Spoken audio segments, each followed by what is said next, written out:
60 రోజుల్లోనే ఇంగ్లీష్ నేర్చుకునే అద్భుత అవకాశం మీకోసం. ఇప్పుడే స్పోకెన్ ఇంగ్లీష్ క్లాస్లో జాయిన్ అవ్వండి.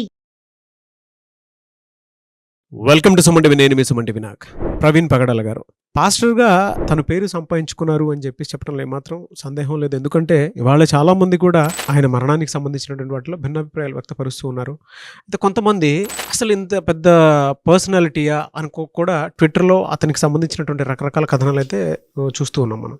ఎవరి ప్రవీణ్ పగడాల, ఆయన బయోగ్రఫీ ఏంటి, ఎందుకు ఇటువైపు ఆయన రావటం జరిగింది అనేది ఈరోజు మనతో పాటు హైకోర్టు అడ్వకేట్ అలగరి రవీంద్రనాథ్ గారు ఉన్నారు. అది వారి మాట్లాడి తెలుసుకుందాం.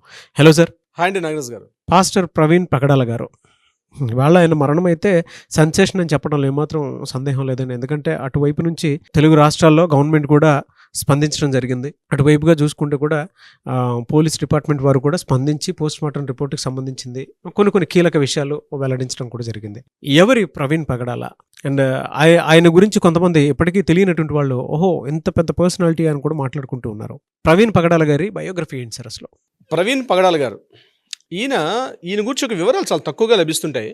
కానీ ఒక సందర్భంలో తను ఒక సాక్ష్యాన్ని ముఖ్యంగా చర్చిలో సాక్ష్యాలు ఇస్తూ ఉంటారు. ఎలా నేను క్రైస్తవ మతంలోకి మారాల్సి వచ్చింది, ఏ రకంగా నేను అంటే దైవజనుడిగా ఎలా మారాను, ముఖ్యంగా విశ్వాసగా ఎలా మారాను అనే సందర్భంలో తను చెప్పినటువంటి కొన్ని విషయాలు నేను మీతో పంచుకునే ప్రయత్నం చేస్తాను నాగరాజ్ గారు. ఆయన యాక్చువల్లీ బేసికల్గా ఆయన కడపవాసి. యాక్చువల్లీ కడప దగ్గర ఉన్న ప్రొద్దుటూరు ఈయన యొక్క స్వస్థలంగా తెలుస్తుంది. వీళ్ళ మదర్ది ప్రొద్దుటూరే.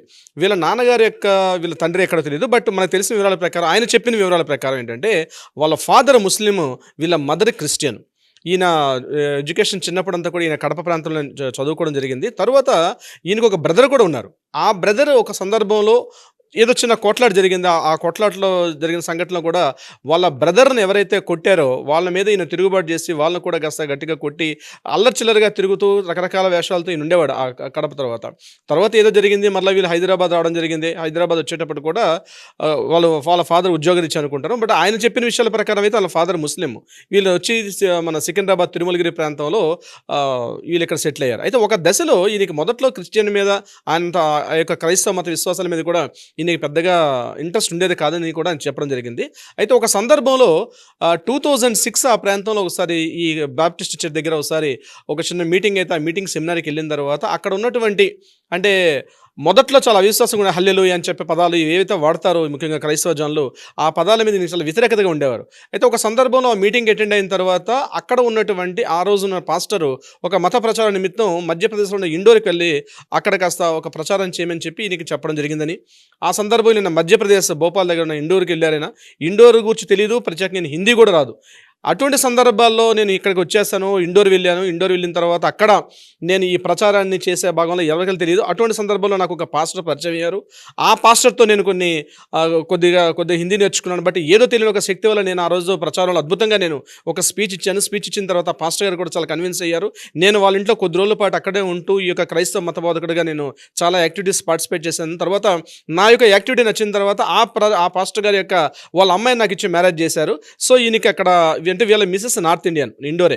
ఆ అమ్మాయిని తీసుకొని మ్యారేజ్ చేసుకుని 2006లో మ్యారేజ్ చేసుకున్నారు. వీళ్ళు మ్యారేజ్ చేసుకొని హైదరాబాద్ వచ్చి SBH కాలనీలో ఈయన పూర్తిగా స్థిరపడ్డారు.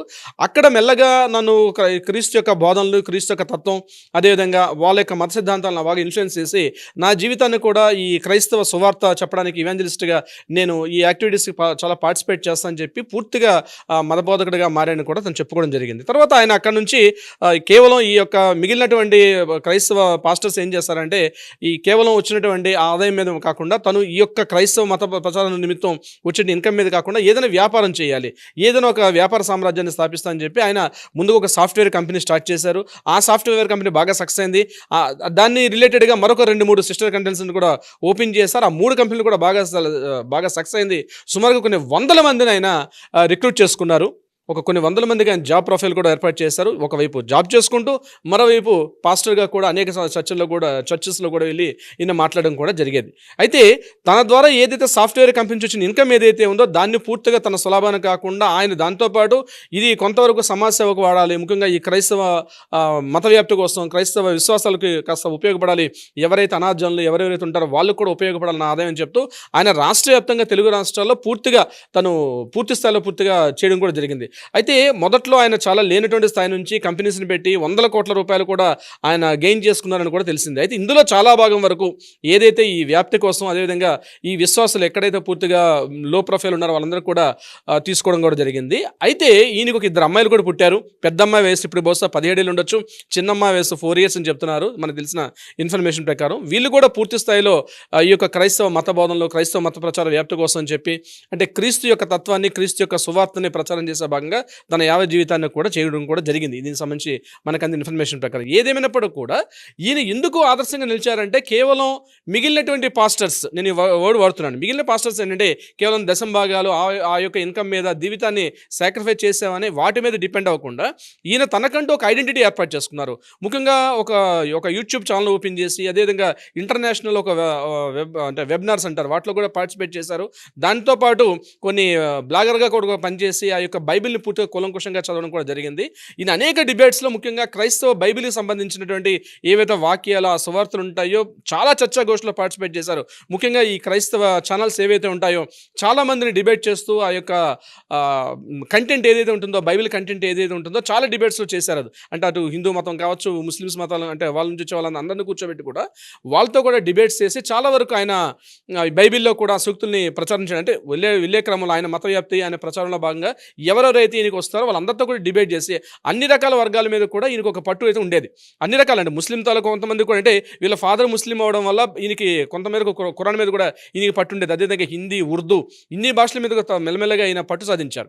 అంటే ఏదేమైనప్పుడు కూడా ఉన్నటువంటి మదర్ క్రిస్టియన్ అవటం వల్ల ఇటువైపు మదర్ క్రిస్టియన్ అవడం వల్ల ఈయన ఇన్ఫ్లుయెన్స్ అయ్యారు. తర్వాత ఆయన చెప్పడం ఏంటంటే, ఆయన సాక్ష్యం చెప్పిన ప్రకారం ఏంటంటే, నన్ను పూర్తిగా జీసస్ నన్ను తీసుకున్నారు, ఒక మత ప్రచారుడిగా లైఫ్ని డీల్ చేయమని చెప్పి నన్ను తీసుకున్నారని చెప్పి పూర్తి స్థాయిలో వచ్చేసారు. ఆయన వచ్చి ప్రతి చోట ఆయన వినిపించినట్టు వాణి ఎలా ఉంటుందంటే, డిబేట్లో కూర్చున్నారంటే పెద్ద ఆడిటర్ అనమాట, ఆయన దిట్ అనమాట. అంటే మాట్లాడారంటే ఎదుటి వాళ్ళకి ఇంక సబ్జెక్ట్ లేకుండా అంత దిట్టంగా మాట్లాడగలదు. 10 మంది ఉంటే 100 మందిని కూడా వాళ్ళందరినీ మెస్మరైజ్ చేసినటువంటి ఒక వశీకరణం ఉండేది ఆయన మాట్లాడితే. ముఖ్యంగా దాన్ని అట్రాక్ట్ అయ్యి ఆయన స్పీచెస్, ఆయన ఎక్కడైనా డిబేట్స్ చేశారంటే కొన్ని వేలాదిగా, వందలాదిగా ఆయన స్పీచెస్కి వచ్చేవారు. ఆయన కంటెంట్ మాట్లాడారంటే అద్భుతంగా ఉంటుంది. అదే నేను ఇంత ముందు కూడా ఒక వీడియో చెప్పాను. పిడి సుందర్రావు గారు ఇదంతా కూడా గొప్పతనం ఏదంటే, వీళ్ళ గురువు గారు పిడి సుందర్రావు గారే. పిడి సుందర్రావు గారు సుమారుగా ఈ తెలుగు రాష్ట్రాల్లో ఒక 10 మందిని తయారు చేశారు. అద్భుతంగా ఉన్నటువంటి పెద్ద పెద్ద ఈరోజు ఆయన ఏజ్ అయిపోయింది, చివరి ఏజ్లో ఉన్నారు వారు కూడా, కానీ చాలా మందిని తయారు చేశారు. అదే పిడి సుందర్రావు గారు చాలా మాటలు చెప్తారు. మనం భారతదేశంలో ఇన్ని మతాలు ఉండేటప్పుడు కూడా ఏ మతాన్ని కించపరచకుండా మన మతాన్ని చేసుకుంటూ వెళ్ళాలి, బైబిల్ యొక్క గొప్పతనం చెప్పడం చెప్పి సుందర్రావు గారు మాట చెప్పకుండా మనం ఏ యొక్క పాస్టర్ని కూడా మాట్లాడే పరిస్థితి లేదు ఈరోజు మన తెలుగు రాష్ట్రాల్లో. ఎందుకంటే చాలా వరకు ఆయన చెప్పుకోకుండా మనం చెప్పలేం. ఆయన ఒక బైబిల్ యూనివర్సిటీ కూడా ఏర్పాటు చేసి చాలా చేశారు సుందర్రావు గారు. సో ఆయన మనం చెప్పుకోకుండా ఏ ఒక్క పాస్టర్ పేరు కూడా మనం చెప్పలేం. It's very very most important Sundar Rao గారు. సో ఆయన ఇన్ఫ్లుయెన్స్ చేసుకున్నారు, ఆయన ఒక గురువుగా స్వీకరించి వీళ్ళు చేయడం కూడా మొదలుపెట్టారు. అయితే ఈ రోజు జరిగిన ఈ సంఘటన ఏదైతే ఉందో, ఈ సంఘటన కూడా మనకు తెలిసిందంటే, చాగల్లు ప్రాంతం ఉంది, రాజమండ్రి దగ్గర చాగల్లు అనే ప్రాంతం దగ్గర ఈయన ఆ ప్రచార కార్యక్రమంలో భాగంగా ఆయన వెళ్ళడం కూడా జరిగింది. ఈయనకి కార్లు ఉన్నాయి, ఈయనకి డ్రైవర్స్ ఉన్నారు, మంచి ఆస్తిపరుడే ఈయన కూడా పూర్తిగా. అయినప్పటికీ కూడా ఏంటంటే బైక్ మీద వెళ్ళడం అన్నది, అంటే ప్రచారం చేసుకుంటూ వెళ్తున్న భాగంలో ఎక్కడంటే వాళ్ళ యొక్క సువార్త చెప్పడం అన్నది, అది అందులో భాగం ఏంటంటే ఎక్కడుంటే అక్కడ వీళ్ళు బైక్ మీద వెళ్తూ దారిలో కూడా చెప్పుకుంటూ వెళ్తే అది కంఫర్ట్ ఉండదు, కారు కాబట్టి బైక్ మీద అన్ని మారుమూల ప్రాంతాలకు కూడా వెళ్ళే అవకాశం ఉంటుందని చెప్పి ఆయన గడచిన కొన్ని సంవత్సరాలు, 4-5 సంవత్సరాల నుంచి ఆయన బైక్నే ప్రయాణం మొదలుపెట్టారు. ఈ నుండే ప్రాంతం తిరుమలగిరి నుంచి ఇక్కడ నుంచి అంటే ఆల్మోస్ట్ మనకి ఒక 600 kilometers వస్తుంది రాజమండ్రి. అంటే ఇంత జర్నీ నేను బైక్ మీద చేసుకున్నాను. ఏజ్ కూడా 45 years. సో ఈ 45 సంవత్సరాల వయసులో ఆయన కంప్లీట్గా బైక్ జర్నీ చేసుకొని ఆ చాగల్లు ప్రాంతానికి వెళ్ళి ఒక షెడ్యూల్ పెట్టుకున్నారు, ఇదంతా కంప్లీట్గా తిరిగి రావడం కోసం చెప్పి. అనుకుని దుస్సంఘటన వల్ల, ఈ జరిగిన సంఘటన వల్ల మనం ఆయన గురించి మాట్లాడుకునే అవకాశం మనకి లభించింది. బట్ ఏదేమైనప్పుడు కూడా ఇలాంటి సంఘటన జరగకూడదు నాగరాజు గారు. అది హత్య జరిగిందా, లేకపోతే యాక్సిడెంట్ జరిగిందా, ఏం జరిగింది? బట్ నేను ఎస్పీ గారు మాట్లాడిన మాటల్లో కూడా ఇప్పుడు ఈ మాట చెప్పారు. చాగల్లు దగ్గర ప్రచారం కోసంలో భాగంగా ఆయన ఈ ప్రాంతానికి రావడం జరిగింది. ఇది మొదటిసారి కాదు, ఆయన చాలా సందర్భాల్లో రాజమండ్రి, కాకినాడ, రావులపాలెం ఈ ప్రాంతాల్లో చాలా వరకు ఆయన ఈ ప్రచార భాగంలో భాగంగా వెళ్తూ ఆయన యొక్క స్పీచెస్ చెప్తూ ఉంటారు. అందులో భాగంగా రావడం జరిగింది. బట్ ఏదైనా రాత్రి 11:31 మనకి కొవ్వూరు బ్రిడ్జ్ దగ్గర ఒక వీడియో ఫోటో చూపించారు. ఆ బ్రిడ్జి దాటిన తర్వాత, అంటే ఇది యాక్చువల్గా మనకి ఎలా అంటే దేవరాపల్లి దగ్గర నుంచి కొవ్వూరు వస్తారు, పంగిడి అంటారు, అక్కడ నుంచి దాటి ముందుకు వస్తారు. అక్కడ దాటి కొవ్వూరు నుంచి టువర్డ్స్ మన పాత బ్రిడ్జి నుంచి కాకుండా కొత్త బ్రిడ్జి వేశారు. అంటే విశాఖపట్నం వెళ్ళడానికి రాజమండ్రి, కొవ్వూరు, అంటే కొవ్వూరు దాటి రాజమండ్రి వచ్చి రాజమండ్రి ఊరు నుంచి వెళ్ళారు ఇంతకుముందు. ఈ రీసెంట్గా 3 years బ్యాక్ కొత్త బ్రిడ్జి ఏం చేశారంటే, కొవ్వూరు దగ్గర టోల్ గేట్ ఏర్పాటు ఏర్పాటు చేసి బయట నుంచి ఇంకో కొత్త బ్రిడ్జ్ కట్టారు. అక్కడ 3 బ్రిడ్జెస్ ఉంటే 4th బ్రిడ్జ్ దగ్గర అది కంప్లీట్గా మనకి రాజధానగర్ టచ్ అవుతుంది. రాజధాని లెఫ్ట్లో టర్న్ అయితే దివాంచెరు పైనుంచి స్ట్రైట్గా మనం వెళ్ళిపోవచ్చు. ఇది విశాఖపట్నంకి వెళ్ళే దారి, అది తుని అన్నవరం వైపు వెళ్ళిపోవచ్చు. అట్లా కాకుండా ఈ బ్రిడ్జ్ దగ్గర అనమాట. అంటే ఆయన ఏం చేశారు, ఇటు కొవ్వూరు ఊర్లోకి రాకుండా కొవ్వూరు బయటనే ఆ కొత్త 4th బ్రిడ్జ్ నుంచి రాజధానగరం వచ్చి దివాంచెరు అక్కడ చాగల్లో వెళ్ళే ఉద్దేశంతో వెళ్ళే ఉండొచ్చు అని ఒక సస్పెక్ట్ చేస్తున్నారు. బట్ మనకి ఆ వీడియో ఫుటేజ్ కూడా ఎగ్జాక్ట్లీ కొవ్వూరు టోల్గేట్ దగ్గర రాత్రి 11:31 ఆయన క్రాస్ చేస్తున్నట్టుంది. అయితే ఇక్కడ చాలా మందికి సందేహం ఏంటంటే ఆ క్రాస్ చేసే దీంట్లో భాగంగా అక్కడ హెడ్లైట్ అప్పటికే లేదు. ఆయన మెల్లగా క్రాస్ చేస్తూ ఉన్నారు. రాత్రి 11:31 కూడా వచ్చింది. ఈయన ఎక్కడైతే ఈయన చనిపోయినటువంటి ఆ ప్లేస్ సీన్ ఉందో అక్కడికి ఎగ్జాక్ట్లీ ఒక 6 కిలోమీటర్ల 6 కిలోమీటర్ల వరకు డిస్టెన్స్ ఉంటుంది. ఇక్కడ నుంచి అక్కడ వరకు ఉన్నటువంటి 6 కిలోమీటర్లో ఏం జరిగింది అనేది అక్కడ సీసీ ఫుటేజ్ దొరకట్లేదు. మనకి కొవ్వూరు బ్రిడ్జ్ దగ్గర ఒక లాస్ట్ సీసీ ఫుటేజ్ ఉంది, ఇక్కడ జరుగుతుంది. బట్ ఆ లాస్ట్ ఫుటేజ్ ఈ 6 కిలోమీటర్ల మధ్యలో ఏం జరిగింది అన్నది వెరీ వెరీ ఇంపార్టెంట్. దాని గురించే పోలీసులు కూడా పూర్తిగా దర్యాప్తు బృందాలన్నీ కూడా పనిచేస్తున్నాయి. ఒక స్పెషల్ ఒక టీమే పనిచేస్తుంది దాని మీద. ఎవరెవరు ఉన్నారు, దీని మీద ఎవరెవరు ఇన్వాల్వ్మెంట్ ఉంది, ఫోరెన్సిక్ కానీ లేకపోతే క్లూస్ టీమ్స్ అన్నీ కూడా చాలా అద్భుతంగా వర్క్ చేస్తున్నారు. ముఖ్యమంత్రి చంద్రబాబు నాయుడు గారు కూడా దీని మీద స్పందించి ఇమీడియట్గా దర్యాప్తును తీవ్రతరం చేయమని చెప్పారు. ఎందుకంటే ఇది కొంతమంది విశ్వాసాలకు సంబంధించి చాలా సెన్సిటివ్ మ్యాటర్. అంటే ప్రవీణ్ పగడాల గారు ఒక మతానికి సంబంధించి ప్రచారం చేసినప్పుడు కూడా రాష్ట్రంలో ఉన్నటువంటి ఈ రోజున్న పరిస్థితులు ఏమాత్రం కాస్త బ్యాలెన్స్గా తీసుకోకపోయినా ఒకవైపు వెళ్ళే అవకాశం ఉంటుంది. కాబట్టి ఈ దర్యాప్తు బృందాలు కూడా ఏ చిన్న అవకాశం కూడా లేకుండా దర్యాప్తు చేస్తున్నారు. ముఖ్యంగా నేను ఎస్పీగా చేసినటువంటి ప్రెస్ మీట్ మాత్రం చాలా హుందాతనంగా చేశారు. ఆయన అయితే మనం మీడియా ముఖంగా కూడా అభినందించాల్సిన అవసరం అయితే ఉంది. నాగరాజు గారు చాలా అద్భుతంగా చేశారు. ముఖ్యంగా ఎస్పీ గారు ఇచ్చిన స్పీచ్, ఆయన మాట్లాడే విధానం కానీ నిజంగా అలాంటి వ్యక్తి ఉంటే బాగుంటుందేమో అనిపించింది. అన్న ఆ వీడియో నేను చూసిన తర్వాత అనిపించింది ఆయనతో ప్రెస్ మీట్ కూడా. ఎనీవే దర్యాప్తు బృందాలు ఇవన్నీ కూడా కలెక్ట్ చేసి పూర్తిగా వివరాలు కూడా మనకి వెలుగులోకి తొందరలోనే వచ్చే అవకాశం ఉంటుంది. నాగరాజు గారు చూద్దాం ఏ మేరకు ఉంటుంది ఏంటి అనేది. బట్ ఏదేమైనా సరే ఇలా జరగటం అనేది బాధాకరం. Anyways thank you so much Ravindranath గారు. Thank you so much Nagaraju గారు. సుమన్ టీవీలో మీ పర్సనల్ అండ్ బిజినెస్ ప్రమోషన్స్ కోసం కింది నెంబర్కి కాంటాక్ట్ చేయండి.